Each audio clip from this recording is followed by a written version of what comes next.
네, 시청자 여러분 안녕하십니까. 뉴스 그 이상의 뉴스 G1 뉴스쇼 김우진입니다.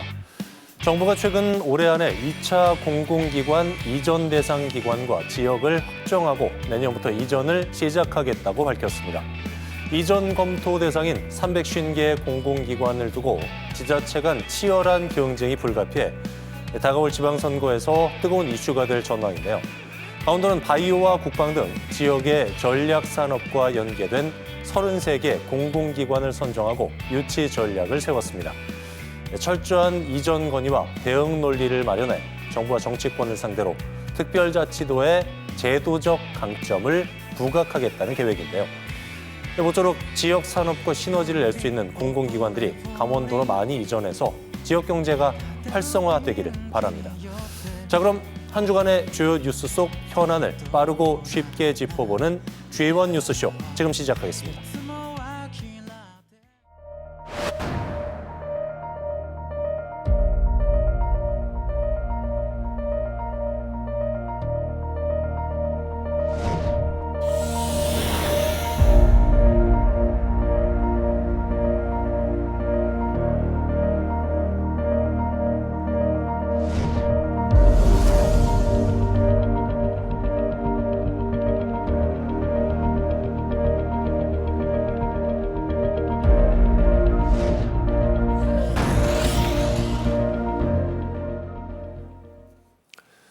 네, 이번 순서는 이슈 토크 시간입니다. 2026년 새해를 맞아서 강원도 내 주요 인사를 모시고 얘기 나눠보는 특집을 준비했는데요. 오늘은 신경호 강원교육감과 함께 2026년 더 나은 강원교육의 미래는 이란 주제로 얘기 나눠보도록 하겠습니다. 교육감 안녕하십니까? 네, 안녕하세요. 새해 복 많이 받으십시오. 고맙습니다. 네, 도민 여러분께 새해 인사 부탁드리겠습니다. 네, 교육감 신경호입니다. 희망찬 병원년 새해가 밝았습니다. 새해가 되면 누구나 한두 가지 소원을 갖지 않습니까? 도민 여러분들 소원 성취하시고 올 한 해 건강하시기 바라겠습니다. 네, 교육감님께서 학력 신장을 최우선 과제로 해서 강원 학생 진단 평가 그리고 스공학 스스로 공부하는 학교 만들기 프로젝트를 추진하셨는데 네. 어떤 변화가 있었는지요? 네, 우선 우리 학생들이 학교에서 공부를 즐겨야 하는 분위기가 됐고요. 예. 그리고 저도 늦은 시간에도 교실에 불이 켜 있고 또한 주말에도 학교 도서관이 꽉 차는 그런 분위기가 됐습니다. 말씀하신 것처럼 강원 학생 성장 진단 평가를 초등학교 4학년부터 중학교 3학년까지 국어, 영어, 수학을 보는데 예. 2022년 2학기 때 참여율이 60%였는데 지난해 96%까지 참여를 했습니다. 이제는 학생들의 학습 심리 및 정서 진단까지 해서 그 결과를 가지고 담임 선생님과 학부모님과 심층 면담을 통해서 아이들을 지속적으로 발전시키고 있습니다. 저희는 사실은 그 기초 기반 학력, 즉 책임 교육을 위해서 최선을 다하고 있다고 말씀을 드리겠습니다. 네.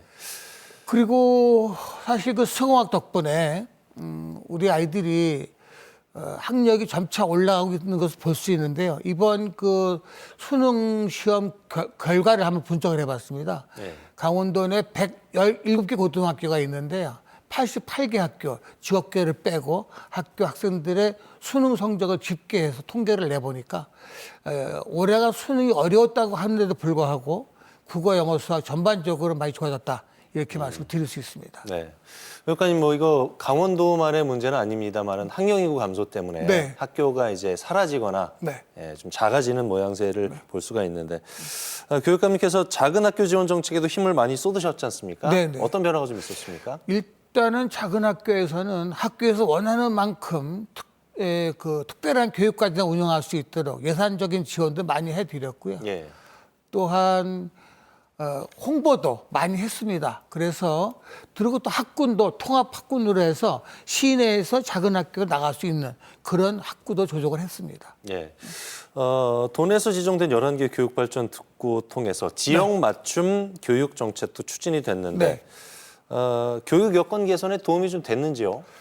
이제 말씀을 드리면 그 교육발전 특구가 전국에 이제 226개 지자체 중에서 기숙사 단체인데요. 거기에서 56개가 됐습니다. 56개 중에 우리 강원도가 11개가 된 겁니다. 예. 그 교육발전 특구라고 하는 것은 그 지역에서 대학 또 기업체하고 연계가 돼서 그 아이들이 그 지역에서 정주하는 조건을 만들어주는 거거든요. 굉장히 아마 시군 자체에서도 11개 시군은 큰 도움이 되는 것으로 알고 있습니다. 네. 1년에 30억씩, 많게는 3년 동안 90억이 지원되거든요. 그렇군요. 네. 예. 하지만 현재 강원특별법에 담긴 교육 특례로는 네.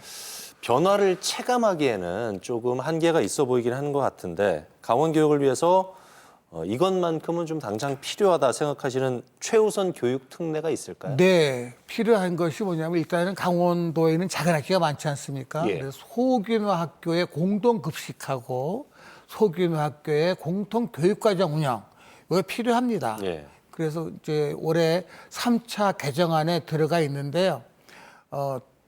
도하고 또 범국민추진위원회라고 있습니다. 예. 하고 또 여야를 막론한 국회의원들 같이 힘을 합쳐서 올해 꼭 통과가 되기를 바랍니다. 예. 오는 6월에 춘천하고 원주 네. 그리고 강릉 세 개 지역에서 강원 특수교육원 동시에 개원을 한다 네, 이렇게 네. 들었습니다. 특수교육 지원에 기대를 좀 가져봐도 될까요? 어떨까요? 그러면요, 이제 사실은 처음에는 그냥 한 군데 하려고 그랬었는데, 예. 강원도가 워낙 넓지 않습니까? 그래서 이제 춘천, 원주, 강릉 세 개 지역으로 특수교육원을 차리는 있는데요. 근데 뭐 공통교육과정도 있겠지만은 춘천은 교육 연수 위주로, 특수교육 연수 위주로 하고요. 원주는 직업훈련 쪽으로, 그 다음에 강릉은 치유 쪽으로, 산과 바다가 있지 않습니까? 그래서 치유 쪽으로 이렇게 운영을 할 계획입니다. 그렇군요. 끝으로 이슈 토크에서는 초대 손님이 선곡해 오신 음악을 들으면서 네. 마무리하는 시간을 갖고 있습니다. 오늘 주제가 2026 더 나은 강원 교육의 미래는 이었는데 어떤 노래를 들고 오셨습니까? 아, 네. 지금 사실은 홍천에 예. 해밀학교라고 있습니다. 예, 예. 이사장님이 김인순 씨거든요. 알죠. 그분이 부른 노래가 거위의 꿈이라고 있습니다. 예, 예. 그거를 우리 학생들에게 들려주셨습니다. 예, 인순 씨가 부른 거위의 꿈 네. 가져오셨군요. 2026년도 새해가 밝았습니다. 아이들이 모든 아이들이 좀 각자의 속도로 배우고 잘 성장을 해서 그러면요. 꿈을 이루고 네. 마음껏 희망을 꿈꿀 수 있는 네. 그런 교육이 펼쳐질 것으로 믿겠습니다. 네. 또 많은 역할을 해주시리라 믿겠습니다. 그리고 한 말씀 예. 더 드린다면 그동안 추진해온 학력 신장 정책은 예. 완성도를 높여가고요. 예, 올해부터는 선생님들이 교육 활동을 마음 놓고 할 수 있도록 선생님들이 수업 중에 일어나는 언어 뭐 예를 들면 뭐 아동 학대라든가 네. 이런 것에 걸렸을 때 원스톱 이 변호인단을 지원을 해서 예. 선생님들이 자신 있게 현장에서 아이들과 함께 할 수 있도록 그런 것을 추진하겠고요. 특히 악성 민원에 대해서는 제가 조사를 해서 아주 단호하게 대처하려고 하고 있습니다. 알겠습니다. 말씀 여기까지 듣죠. 신년 특집으로 준비한 이슈 토크 신경호 교육감과 함께했습니다. 오늘 말씀 잘 들었습니다. 네, 고맙습니다. 현실이라고 그래요. 지난해 11월 속초에서 13살 중학생이 아파트 단지에서 차량을 훔쳐 무면허 운전으로 도주하는 사건이 발생했습니다. 새벽에 도심을 활보하다 경찰에 추격당하던 중 경찰차 2대를 들이받아 경찰관 4명이 다쳤습니다. 가해 학생은 절도, 특수공무 집행방해 등의 혐의로 조사를 받았지만 촉법소년에 해당돼 형사처벌이 면제되는데요. 이에 피해자와 시민들의 불안과 분노가 커졌고 촉법소년 제도의 한계와 문제를 지적하는 목소리가 잇따랐습니다. 저는 일단은 현재 법안보다는 좀 더 강력한 걸로 바꾸는 게 방향이 맞는 것 같습니다. 가끔씩 뉴스에 촉법소년들이어가지고 감옥 안 가는 애들 보면은 우리 법원이 너무 약하다 생각도 하고 어떠한 사고가 발생을 했을 때는 정확하게 또 처벌을 강화하는 거를 좀 해줬으면 좋겠어요. 그게 범죄인 걸 알면서도 악용해서 더 범죄를 저지르는 것 같아서 좀 더 낮추는 게 낫다고 생각해요. 처벌을 더 강화시키면 청소년들도 그걸 보고 이런 처벌을 받으니까 그래도 하지 말아야겠다는 생각이 더 들지 않을까라고 생각합니다.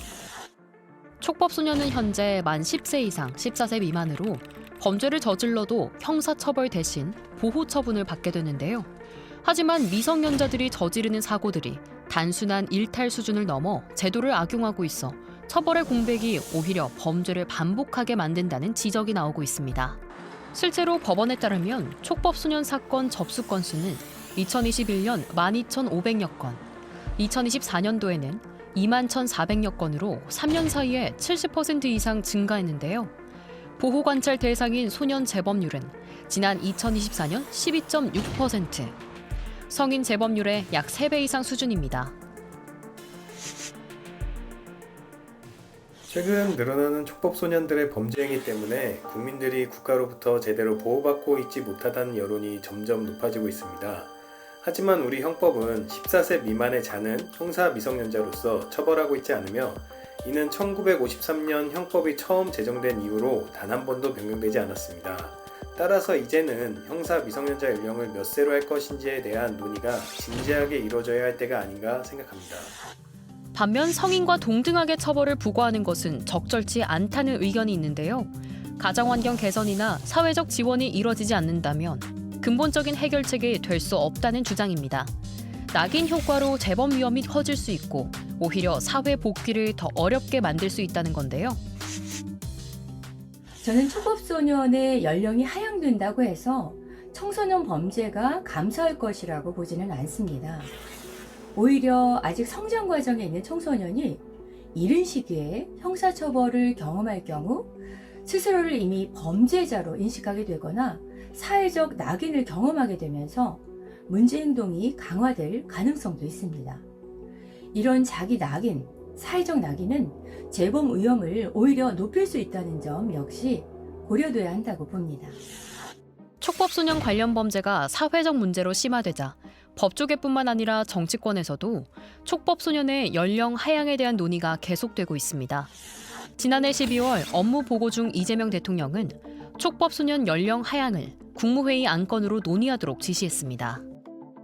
촉법소년들 연령을 낮추자, 뭐 그 주장 있잖아요. 예, 그렇습니다. 네. 요즘 보니까 영상으로도 나는 촉법소년에 해당이 안 되기 때문에 마음대로 해도 돼 이러면서 온갖 사고를 치고 다니는 영상도 있고 그러더라고요. 촉법소년 연령 하향을 둘러싸고 무작정 연령을 낮추기보다 늘어나는 촉법소년에 맞춰 보호관찰관 수를 확충하는 등 청소년 범죄에 대한 대응 체계를 전반적으로 다시 점검해야 된다는 의견도 나오고 있는데요. 촉법소년 제도가 현실적으로 작동되기 위해선 어떻게 보완돼야 할까요? 이제 잡히면은 그 부모가 처벌을 받거나 소년만 말고 초등학생들도 같이 가두는 그런 데를 따로 만들었으면 좋겠어요. 뭐 교정이 된다거나 개선이 될 수 있는 제도가 없기도 하고 나름 뭐랄까 방치가 되는 거잖아요. 그런 것도 좀 보완이 돼야 된다고 생각해요. 보호시설 및 소년원이 턱없이 부족하여 당초 소년법의 목적이 충실히 달성되고 있는지 의문입니다. 이에 국가 차원에서 보호시설과 소년원 등의 시설을 충분히 확보하고 소년범의 성공적인 재사회화를 위한 제도를 확대 시행할 필요가 있습니다. 단순히 보호 처분으로 끝나는 것이 아니라 처벌보다는 회복을 중심에 둔 접근이 먼저 이루어져야 하겠고요. 청소년 개개인의 발달 과정과 정서적 특성이나 촉법소년이 처한 환경을 종합적으로 살펴보는 전문적인 개입이 보완돼야 합니다. 피해자 보호와 사회 안전을 강화하는 동시에 청소년의 재범을 막고 건강한 사회 구성원으로 성장할 수 있는 길을 함께 모색해 나가야겠습니다.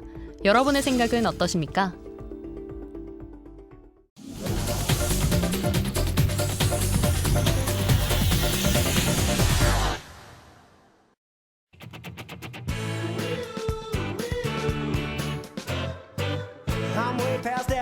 네, 한 주간 있었던 가장 핫한 이슈를 골라서 탈탈 털어드리는 시사 토크 보이는 라디오 좌우지간에 오신 여러분 환영합니다. 진보 보수를 대표하는 여야 정치 고수들의 썰 전쟁 좌우지간 언제 봐도 또 풀어지는 분이죠. 행동하는 젊은 보수 광대기 변호사 열정과 패기로 청년의 힘을 제대로 보여주겠다는 젊은 진보 변용대 더불어민주당 강원도당 청년 대변인과 함께합니다. 어서 오십시오. 자, 어제 많은 일들이 있었어요. 오늘 할 얘기들이 좀 많을 것 같은데 그래서 오늘 좌우지간 주제가 혼란의 정치권, 그 파장은이란 주제인데 이 주제로 얘기를 한번 나눠볼까 합니다.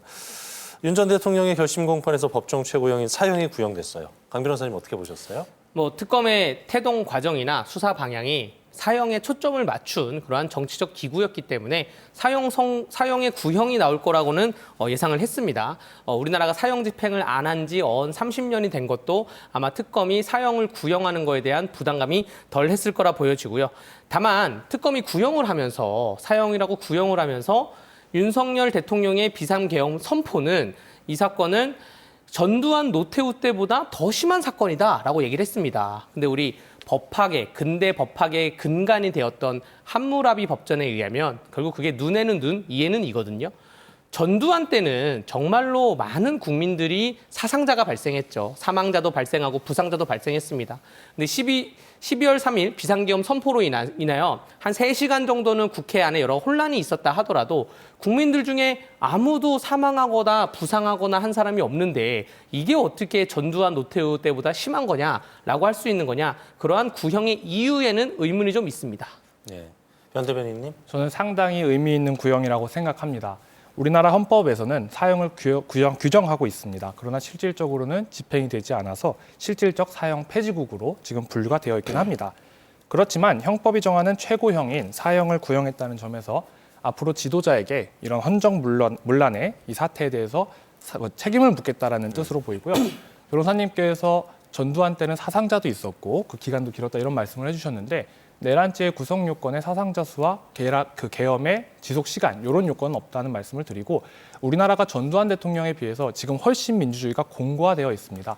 어렵게 세웠던 이 민주주의 공고화, 이 상태를 무너뜨렸다는 점에서 저는 전두환 대통령보다 더 극한형에 처해져야 된다 생각합니다. 구속요건을 말씀하셨는데 구속요건을 검사가 주장할 때는 기소냐 불기소냐를 가지고 구속요건을 논한 거고요. 구형은 일단은 구속요건을 다 충족한 다음에 그 구속요건을 충족한 행위가 과연 양형에 어떠한 것이냐를 반영을 하는 것입니다. 이게 사형을 선고를 할지 혹은 무기징역 구형을 할지 여기에 대해서는 양형 기준이지 구속요건하고 논할 바는 아니라고 말씀드리겠습니다. 당시 민주주의 수준과 지금 민주주의 수준을 반드시 비교해 봐야 된다 생각합니다. 네, 그게 양형입니다. 네. 그렇군요.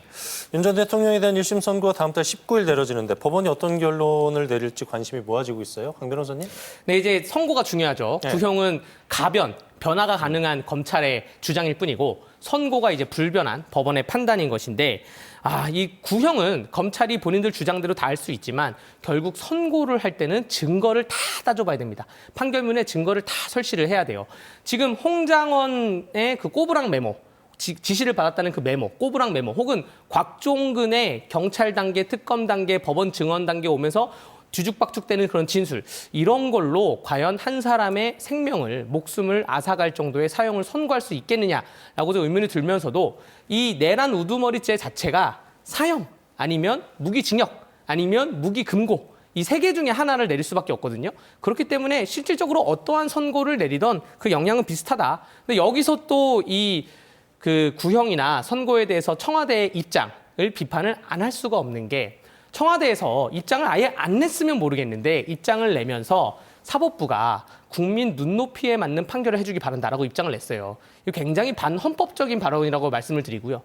법관은 판단을 할 때 국민 눈높이보다는 법과 양심에 따라서 독립적으로 판단을 해야죠. 만약에 어떠한 중범죄자가 있는데 국민들이 풀어주라고 하면 풀어줘야 되고 국민들이 그 경범죄자가 있는데 잡아놓으라면 잡아놔야 됩니까? 법관은 오로지 법정 안정성에 대해서 법으로만 판단을 해야 된다고 보여지고요. 국민 눈높이에 의해서 만약에 판단을 해야 된다? 그럼 이재명 대통령 본인 재판도 국민 눈높이에 맞게 빨리 재개해서 재판 받으시길 바랍니다. 전 대변인님. 네, 이번 비상계엄은 공권력을 불법적으로 투입해서 영구 집권하려는 시도로 볼 수밖에 없습니다. 그 과정에서 걸림돌이 될 것 같았던 국무위원은 국무회의에 소집하지도 않았습니다. 그리고 국무위원의 심의할 수 있는 권한을 명백하게 침해했습니다. 불법적이고 이런 반헌법적인 국회와 선관위 등을 헌법기관 등을 장악하려는 시도를 분명히 보였다는 점에서 저는 아주 엄벌에 처해져야 된다. 다시 한번 말씀드립니다. 그렇군요. 윤 전 대통령이 내란 우두머리 사건 외에도 7개의 재판이 더 남아있죠. 이번 주 금요일에는 공수처의 체포방해 사건에 대한 1심 선고가 처음으로 나옵니다. 내란 혐의 관련 중요 피고인들 한덕수 전 국무총리, 이상민 전 행안부 장관 선고 역시 또 이어지게 되는데 변 대변인님 어떻게 전망을 하고 계세요? 우리 법원은 과거에 성공한 쿠데타도 처벌한 경력이 있습니다. 이력이 있습니다.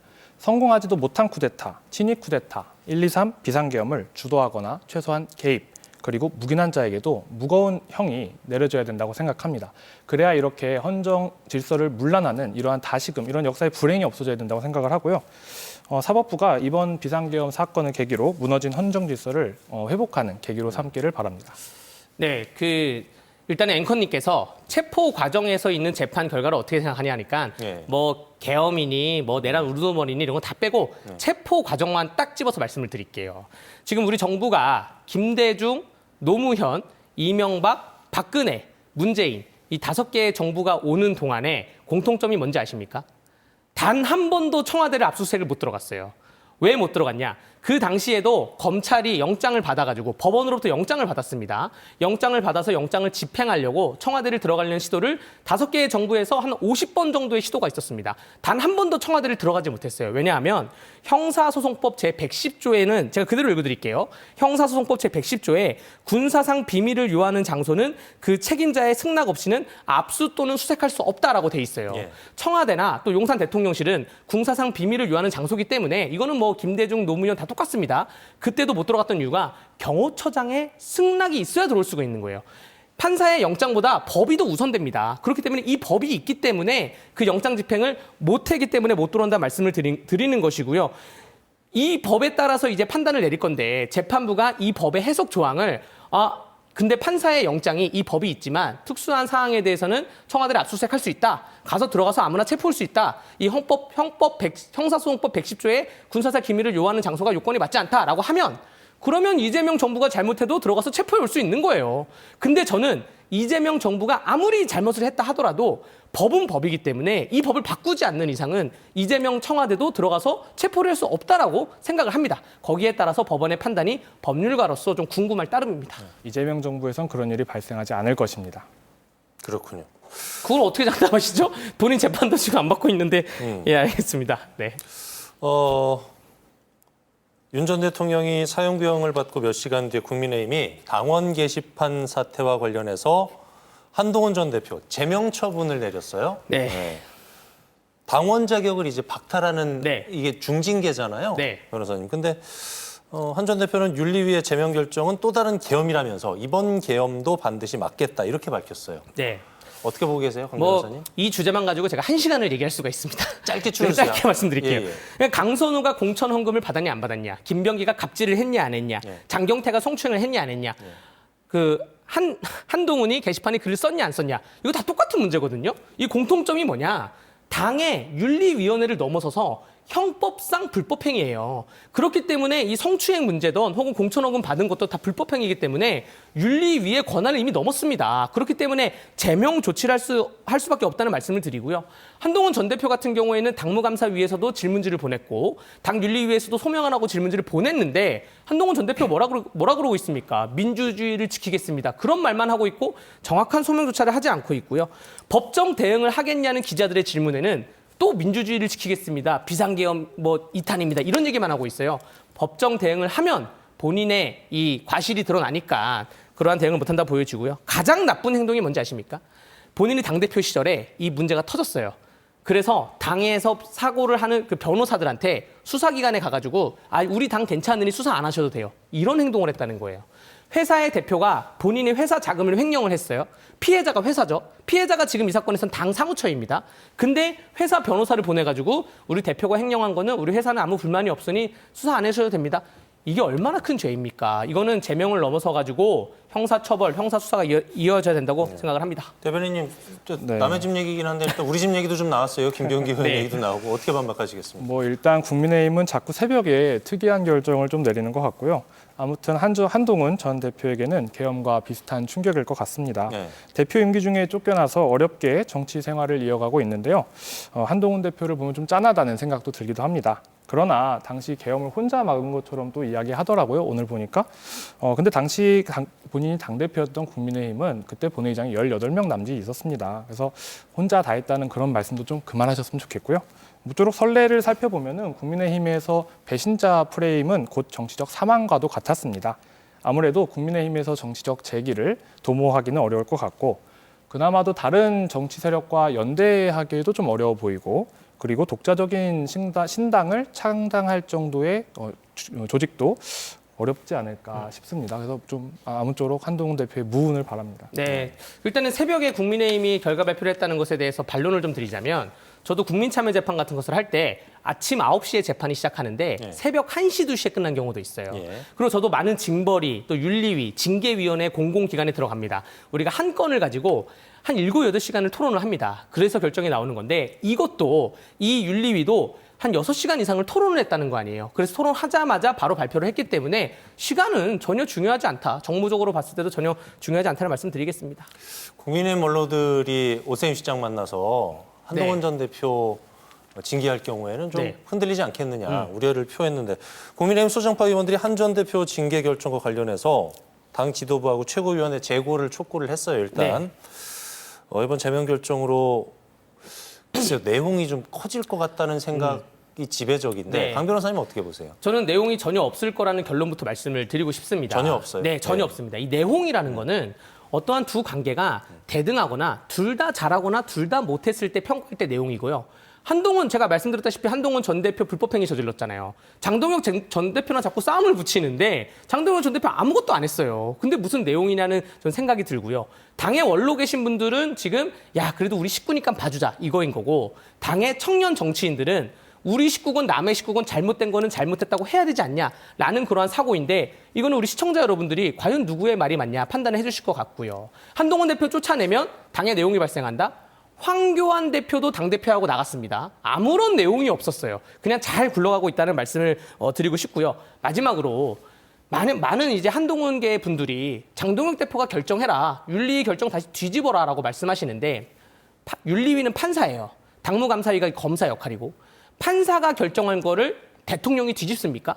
그렇지 못해요. 행정부와 사법부는 엄연히 다르게 있습니다. 판사가 결정한 거를 그냥 그 대통령에 있는 행정부가 교도소 집행을 할 수가 있는 것이죠. 장동혁 대표가 어떻게 뒤집을 수도 없는 그러한 구조인데 만약에 당 윤리위가 결정한 거를 당 대표가 자기 마음대로 뒤집는다? 이거야말로 민주주의가 아니라 독재인 거죠. 그렇기 때문에 지금 한동훈 대표의 이러한 일련의 윤리위의 결정이 있다 하더라도 내홍이 될 일은 없고요. 한동훈 대표가 근데 10일간의 지금 기간을 줬어요. 장동혁 대표가. 한동훈 대표가 거기에서 아까 양형을 말씀드렸잖아요.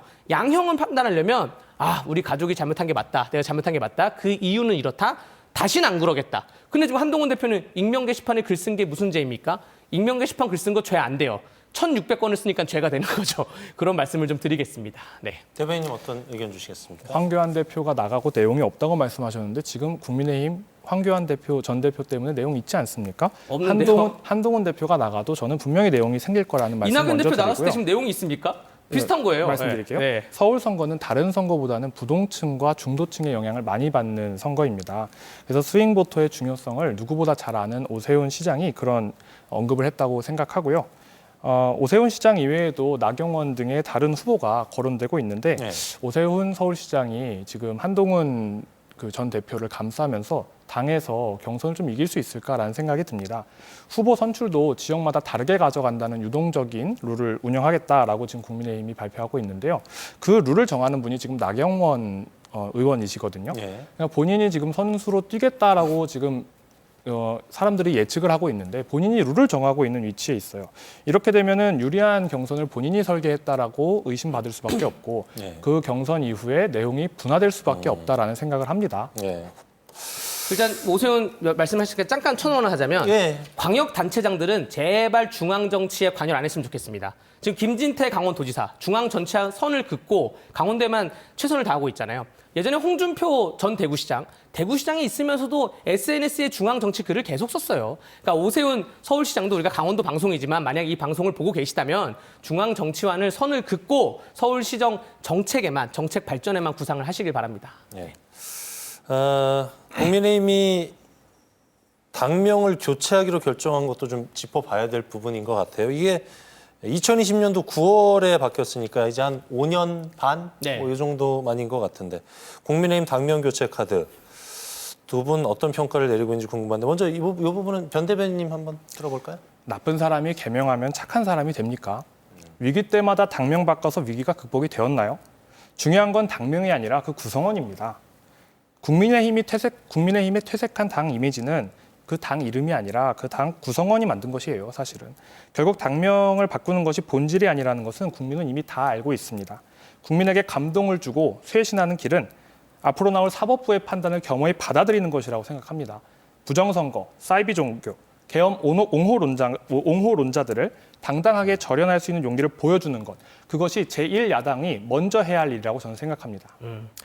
지금 우리나라에 있는 개명 신청 제도는 네. 나쁜 사람은 개명을 못하도록 되어 있습니다.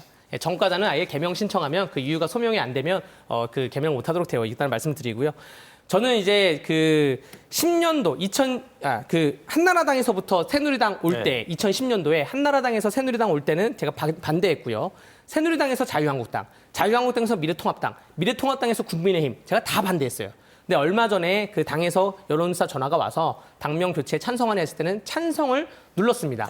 왜냐하면 지금 국민의힘이 이름이 중요한 게 아니라 정강 정책이 당 강령이 너무나 보수 가치관을 흔들 정도로 지금 흔들려 놨어요. 왜냐하면 그 미래통합당 때 뭐 김종인 비대위원장 들어오고 여러 가지 비대위원장이 섞여 들어오면서 더불어민주당에서 이재명 정부에서 추진하는 이른바 현금 살포 그러한 경제 정책에 대해서 동조하기 시작하는 거예요. 그래야지 우리도 선거에 이길 수 있다. 그러면서 보수의 가치관이 흔들었기 때문에 그러한 문제, 이 시장 경제 자유주의를 포방하고 이 세계적 흐름에 편승하기 위해서 그러한 정강 정책을 바꾸면서 당명도 그런 식으로 좀 개정을 해야 된다고 생각이 되고요. 다만 제가 국민의힘에 좀 바라는 건 뭐냐면 지방선거가 한 달 후가 지나면 한 2월 20일경부터는 예비 후보 등록을 하고 선거운동을 시작합니다. 근데 지난번에 미래통합당으로 바뀌면서 어떤 일이 있었냐면 자유한국당 옷을 입고 선거운동을 하다가 미래통합당으로 갑자기 이름이 바뀌었어요. 색깔도 바뀌었어요. 후보자들이 굉장히 큰 혼란을 겪었습니다. 당명 바꿀 거면 한 다음 주 안에 빨리 바꾸길 바랍니다. 네. 아니, 기본소득하고 그 경제민주화 말씀하시는 것 같아요. 그 민주당이 지향하는 정책 지향을 지금 국민의힘 당원이 담고 있는데요. 이때 이렇게 담아놓고 우리가 변화했다 표 달라고 얘기해놓고 지금은 다시 없애려고 하는 게 바로 저는 위선이라고 생각하는 저는 것입니다. 반대했다니까요. 전 제 의견 말씀드리는 거예요. 저도 그 부분에 대해서. 네. 주호영 국회부의장 국민의힘 소속이잖아요. 네. 이분도 방송 인터뷰에서 당명 변경에 대해서 내용은 똑같으면서 포대가리만 하는 것이 바람직하지 않고 성공하지 못한다 이렇게 지적을 했어요. 당 쇄신에 대해서 어떤 아쉬움을 좀 표현한 것 같은데 이 부분에 대해서는 강 변호사님 어떻게 보고 계세요? 네, 저는 이 대변인이 말씀하시는 인물을 바꿔야 된다. 지금 주호영도 지금 내용을 바꿔야 된다 말했잖아요. 그 부분에는 뭐 일부 공감하는 바가 있습니다. 근데 주호영 부의장 같은 분이 이런 얘기 하시면 안 되죠. 내용을 바꾸면 주호영 부의장부터 바꿔야 되는 분이에요. 무슨 말씀을 드리냐면 저희가 전당대, 국민의힘 전당대에서 이준석 당대표가 선출되었던 그 전당대에 주호영 당시 후보자와 이준석 후보자의 토론회를 보면 주호영 후보자가 이준석 후보자한테 하는 말이 뭐냐면 나는 5선 국회의원이야. 지금 6선이시죠. 나는 5선 국회의원인데 너는 국회의원 선거 나가서 한 번도 당선 못 됐잖아. 너 3번 떨어졌잖아. 네가 어떻게 당대표를 해? 하니까 이준석 당시 당대표 후보자가 동네 뒷동산에 누가 못 올라갑니까? 대구에 나가면 다 당선될 수 있어요. 당시에는 분위기가 대구의 국민의힘 분위기로 나가면 다 당선되는 분위기여서 아니 그러면 주호영 우리 그 지역구 바꿀까요? 상계동 나오시겠어요? 상계동 나와서 국민의힘이 당선 쉽겠어요? 대구에 나가서 누구나 당선될 수 있습니다. 당신 같은 사람이 영남에서 너무나 그 고인물처럼 행동하기 때문에 당이 망가지는 겁니다라고 해서 거기에 당원들이 박수치고 이준석 당대표가 탄생을 했거든요. 그래서 만약에 내용을 물갈이할 거면 영남 지역에 있는 4선, 5선, 6선 의원들이 기득권을 내려놔야죠. 그래야지만 국민의힘이 새롭게 태동할 수 있다 생각되는데 지금 주호영 부의장 대구시장 또 나온다는 거 아니에요. 제가 공교롭게도 주호영 부의장과 이준석 국회의원의 옛날 토론을 얘기해서 두 분이 사이가 안 좋아질 것 같지만 두 분이 지금 같이 출국을 해서 국회 그 멕시코에 가 있다는 좀 말씀을 좀 드리는 걸로 갈무리하겠습니다. 젊은 보수의 얘기 잘 들었습니다. 전 대변인님 어떤 의견 주시겠습니까? 주호영 국회부의장이 계엄과도 관련해서 최근 유의미한 의견을 많이 주시는 것 같습니다. 당의 중진이신 만큼 말씀과 더불어서 행동과 실천 이루어지길 바라고요. 최근에 필리버스터 국면에서 사회를 거부하는 등의 무책임한 모습을 보여주셔서 실망하기도 했지만 대구시장 경선 준비하시면서 추경호 의원과 좀 본질적 변화의 필요성을 차별점으로 좀 두시려고 하는 것 같아요. 국고 보조금을 받는 정당인데 로고와 그 당명 디자인하고 곳곳에 새로 입힐 비용으로 쇄신과 혁신의 방향을 고민했으면 좋겠습니다. 저쪽 남의 집 얘기해봤으니까 이제 우리 집 얘기도 좀 해야 될 것 같은데 김병기 의원 여전히 버티고 있단 말이죠. 네. 당 윤리심판원이 공천원금 묵인 여러 가지 이제 의혹들이 이제 나오고 있는데 김병기 의원 제명하기로 결정을 했는데 김 의원이 재심을 청구했어요. 반발을 하고 있는 모양새. 뭐 버티기로 보이기는 하는데 어떻게 보고 계세요, 대변인님? 네, 저는 나쁜 정치라고 생각합니다. 예. 이미 김병기 의원에 대한 판단은 국민과 당원이 모두 끝냈다라고 생각을 하고요. 예. 정치는 생물성을 갖고 있는데 지금 징계 시효를 논하면서 재심을 신청했는데 예. 이 부분은 국민 눈높이와 정서와 너무 동떨어진다라는 생각이 들고요. 윤리심판원이 1월 내로 징계 절차를 마무리하고 수사 상황을 좀 진행되는 부분을 면밀히 살펴봐야 된다고 생각합니다. 본인 차원에서 억울한 것이 있을지 몰라도 우리의 눈높이는 당원과 국민이어야 한다는 생각이 듭니다. 전직 원내대표로서 좀 더 책임 있는 모습을 보여주셨으면 좋겠습니다. 네. 김병기 대표의 워딩이 한 달만 시간을 달라라는 거 아니에요. 네. 한 달도 시간을 못 줍니까? 여러분들 한 달이 왜 중요한지 아세요? 한 달 후면 지방선거 공천 시즌이에요. 본인이 지금 국회의원이고 동작구의 당협위원장, 동작구의 지역위원장으로서 공천권을 공천 헌금을 받고 행사하다가 지금 문제가 된 거 아닙니까? 근데 내가 마지막 이번 선거까지 한탕 해먹겠다. 지금 저는 이렇게 보일 수밖에 없어요. 혹은 아니면 내가 이미 어느 정도 그 공천 헌금을 미리 받아둔 것도 있는데 거기에 대해서 어떻게 취소를 하냐. 그렇기 때문에 한 달만 시간을 줘서 나한테 충성하는 사람을 내가 공천을 다 주고 그다음에 당을 나가던가 하겠다라는 건데 지금 만약에 김병기를 제명하면 더불어민주당 지역위원장이 새롭게 공모가 되던가 혹은 사고당협이 되면서 동작구에 있는 다른 사람들이 와서 함께 관리를 하거든요. 그럼 어떤 문제가 발생하냐. 지금 거기 있는 구의원들이나 서울시의원들이 김병기한테 무서워가지고 쩔쩔매고 하는 사람들이 김병기가 제명을 당하자마자 서로 너도 나도 없이 제보가 막 쏟아져 나올 거예요. 나도 당했다. 나도 당했다. 왜냐 그래야지만 새로운 지역위원장한테 편승할 수 있기 때문에. 제가 이건 지금은 정말 정치권에 굉장히 더럽고 추악하고 내밀한 부분을 말씀드리는 거예요. 그렇기 때문에 김병기가 다시는 동작구에서 이번 2026년 6월달 지방선거 공천권을 행사 못하게 하기 위해서라도 바로 제명을 해야 된다 말씀을 드리고요. 지연된 정의는 정의가 아니다라는 말씀을 드리겠습니다. 한 달이라는 기간 얘기를 하면서 우리 집 얘기를 아주 소상하게 해줬는데 변 대변인 어떻게 반대 의견을 좀 피력해 주셔야 될 것 같은데요. 일단 김병기 전 원내대표가 굉장히 당과 이 정부에 부담을 주고 있는 게 사실이죠. 예. 그리고 뭐 공천 헌금을 김병기 의원이 직접 받았다고 지금 드러난 것은 아니기 때문에 그 부분은 조금 비약이시라고 저는 생각을 하고요. 앞으로 이 윤리심판원에 대한 판단과 그다음에 수사 상황 좀 면밀히 지켜봐야 된다 생각합니다. 제가 또 첨언을 좀 드리자면 예. 국민의힘도 이준석 그 당대표가 국민의힘에 있을 때 예. PPAT라는 시의원, 도의원, 군의원에 대해서 기본 시험을 도입했어요. 그때 영남권에 있는 국회의원들이 얼마나 반발했냐면 이미 마음속에 공천 주고 싶은 사람이 정해져 있는 거예요. 비례대표 1번, 시의원, 군의원이 정해져 있는 거예요. 근데 내가 정한 사람이 이 시험 봐서 떨어지면 어떻게 돼? 공천 못 주는 거죠. 거기에 대해서 굉장한 반발이 있었습니다. 양당의 다 고질적인 문제라 생각되고 이거를 해결하려면 어떻게 해야 되냐? 지방선거, 지방의원, 정당 공천제를 폐지해야 됩니다.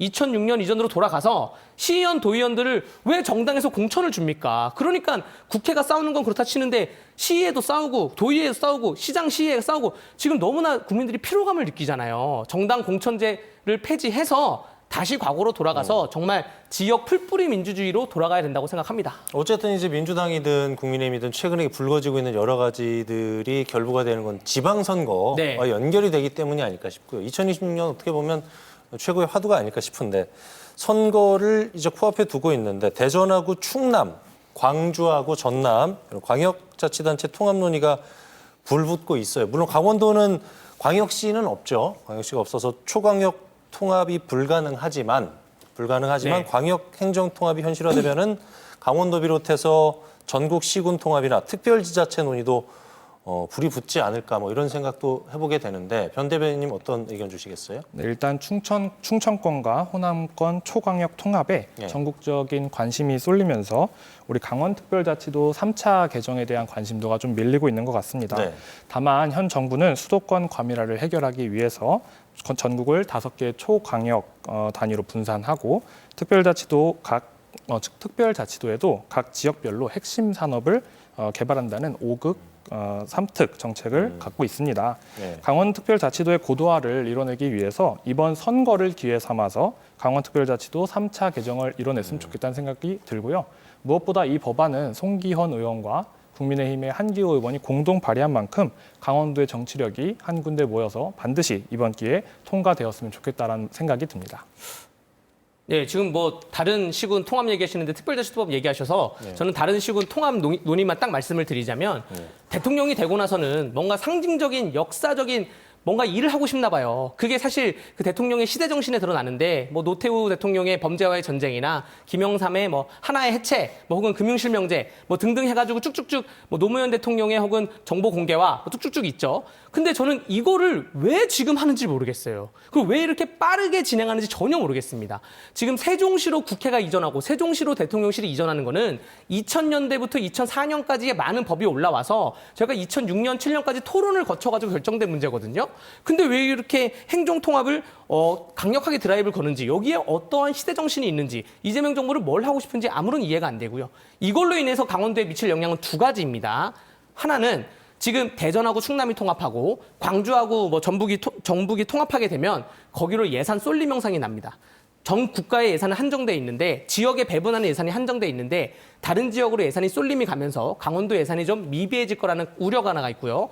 두 번째는 야, 광역은 통합했는데 기초는 통합 못해? 이런 논리가 발생합니다. 그래서 광역을 통합을 했잖아요. 그럼 기초를 통합하는데 기초 통합에는 인구 소멸 지역 우선으로 통합을 합니다. 강원도가 거의 1순위예요. 강원도 18개 시군이 통합이 됩니다. 그런데 만약에 서울에 있는 강남구와 동작구를 통합하고 서울의 도봉구와 강북구를 통합하면 이거는 문제가 안 돼요. 네. 거기는 지하철과 버스로 연결이 돼 있거든요. 네. 근데 우리 영월하고 정선을 통합해봐요. 그러면 행정청이 어디로 갈지 모르는데 우리 어르신들이, 강원도의 어르신들이 모바일 서비스를 즐기지 못한 상태에서 서류 하나 떼려고 2시간 이상을 버스를 타고 가서 떼오고 오던가 이러한 일이 발생합니다. 그래서 이거를 마냥 박수를 칠 건 아니고 이거 왜 이렇게 빠르게 가냐, 신중하게 가자. 여기에서 강원도는 어떤 여파가 있을 것이냐, 좀 논의를, 정치권에서 논의를 좀 해봐야 된다고 생각합니다. 강원특별법 3차 개정안이 표류하고 있는 이유에 대해서는 어떻게 분석하고 계세요? 짤막하게. 그거는 여당 정부의 책임이죠. 지금 17개월 이상의. 근데 여기서 걱정되는 거는 뭐냐면 우상호 정무수석의 이벤트로 전락될 가능성이 높습니다. 우상호 정무수석이 내가 도지사 선거 나온다면서 이 문제를 해결해주고 통과시켰습니다. 이러한 강원도의 특별 수건 사업이 한 개인의 민주당 후보자의 어떠한 이벤트 속으로 전락하지 않기만을 바라겠습니다. 전 대변인님 어떤 의견 주시겠습니까? 지금 도지사님이 국민의힘 출신이시고 그리고 국회의원도 국민의힘 출신이 압도적으로 많다는 말씀을 드리고요. 정치력을 좀 발휘하지 못했다. 오선 중진이 지금 구치소에 있지 않습니까? 정치력을 발휘하지 못했다고 윤석열 정부 때 1차, 2차 재정안 빠르게 통과됐잖아요. 이재명 정부 되고 나서 아직 상임위에 올리지 못했어요. 본회의에 통과되는 게 정부 여당의 문제인데 왜 국민의힘 탓을 하고 있습니까? 우상호 정무수석 얘기 나왔으니까 우상호 청와대 정무수석은 9일이었죠? 광주하고 전남 지역 일부 국회의원들한테 행정통합은 선거용이 아니다. 이런 날과 함께 강원도지사 출마 의사를 밝힌 것으로 전해졌어요. 강 변호사님 어떻게? 네, 오늘 생각하십니까? 그 민주당 강원도 신년 할애에는 나타나지 않았어요. 아마 신년 할애 나타나면 저러한 민감한 질문이 언론사로부터 속출될 것 같기 때문에 나타나지 않았다고 생각이 되고요. 아마 출마 의사에 대해서 솔솔 나오고 있는데 조만간 말씀드렸다시피 공개적으로 발표를 할 거고 그 와중에 제가 또 우려한 거를 재차 말씀드리면 강원특별자치도법 3차 개정을 이벤트로 만들지 말라는 말씀을 드리겠습니다. 네. 네, 전 대변인님. 지역 소멸 위기에 대응하고 있는 정부의 모습을 잘 설명하고 있다고 생각을 하고요. 아무래도 충청권하고 호남권 전개가 지금 파격적이고 급진적이라서 강원도가 지금 상대적으로 뒤지는 느낌입니다. 이럴 때일수록 정부 여당 출신의 정무수석 출신의 후보가 나타난다는 것은 저는 이벤트용이라고 하지만 결과가 생긴다면은 우리 강원도에도 좋은 일이라고 생각합니다. 네. 마지막 질문 짧게 드려야 될 것 같은데요. 장동혁 국민의힘 대표하고 이준석 개혁신당 대표 첫 회동에도 관심이 집중이 됐습니다. 대장동 항소 포기, 통일교 유착, 민주당 공천비리 의혹에 대해서 진상규명을 위한 특검 도입에 협력하기로 했는데 양당의 특검연대가 어떤 의미가 있을까요? 짧게 좀 부탁드릴게요. 대한민국 정치 역사 속에서 항상 야당들은 공조를 해왔습니다. 근데 지금 여기에 조국혁신당이나 다른 당은 참여를 안 하고 있는 것이고요. 선거 연대로까지는 이어지진 않겠지만 어떠한 개혁신당과 국민의힘이 야당이 연대를 하면서 이재명 정부의 실정에 대해서 대장동 항소폭이나 혹은 통일교 관련 문제에 대해서 주장하는 것은 지금 현재에는 굉장히 큰 의미가 있다라고 생각이 됩니다. 전 대변인님. 일단 수사가 이루어지고 있고 수사 초기 단계입니다. 그래서 봐주기 의혹이 아직 제기된 게 없지 않습니까? 추후 좀 더 김경 서울시의원 굉장히 봐주고 있죠. 네, 말씀하세요. 끊어서 죄송합니다. 네, 윤석열 정권 때처럼 대놓고 봐주기, 대놓고 방패 이런 거 아니라면은 특검은 정치 공세라고 생각합니다. 좌우지간 오늘의 주제가 혼란의 정치권 그 파장에 대한 여러분의 한 줄 평을 들어야 될 것 같아요. 먼저 변 대변인님. 네, 저는 칼춤 아니고 탈춤입니다만입니다. 윤석열 전 대통령이 이번 사형 구형을 두고 특검의 광란의 칼춤이라고 이야기합니다. 황당합니다. 대통령께서 그렇게 주창하시던 자유민주주의가 이렇게 어렵게 돌아왔습니다. 자유민주주의는 삼권 분립에 기반한 법치와 권력자에 대한 시민의 견제를 전제합니다. 끝끝내 권력 분립과 시민의 견제를 견디지 못해 영구 집권을 꿈꾼 대가로 받은 구형입니다. 예. 비로소 자유민주주의의 회복이며 이를 환대하는 시민의 탈춤입니다. 네. 강 변호사님 한 줄 평하고 30초 정도 부연 설명 듣겠습니다. 네, 뭐 김병기나 뭐 한동훈이나 강선우나 양당 모두 피의자 혹은 범죄 예정자, 범죄의 혐의가 굉장히 짙은 자는 제명하고 새 출발하자. 사실 범죄 혐의가 굉장히 짙은 자가 청와대에도 계시는데 그 새 출발을 못한 거라고 생각이 되는데 이번에야말로 양당 모두가 우리가 다 덜어내고 정말로 새롭게 출발하자는 의미에서 한 줄 평을 저렇게 설정을 했습니다. 네. 자, 좌우지간 오늘 함께해 주신 강대규 변호사, 변용대 대변인과 얘기 나눠봤습니다. 오늘 말씀 잘 들었습니다. 네, 뉴스 그 이상의 뉴스 지원 뉴스쇼. 오늘 저희가 준비한 소식은 여기까지입니다. 편안한 저녁 시간 보내십시오. 고맙습니다.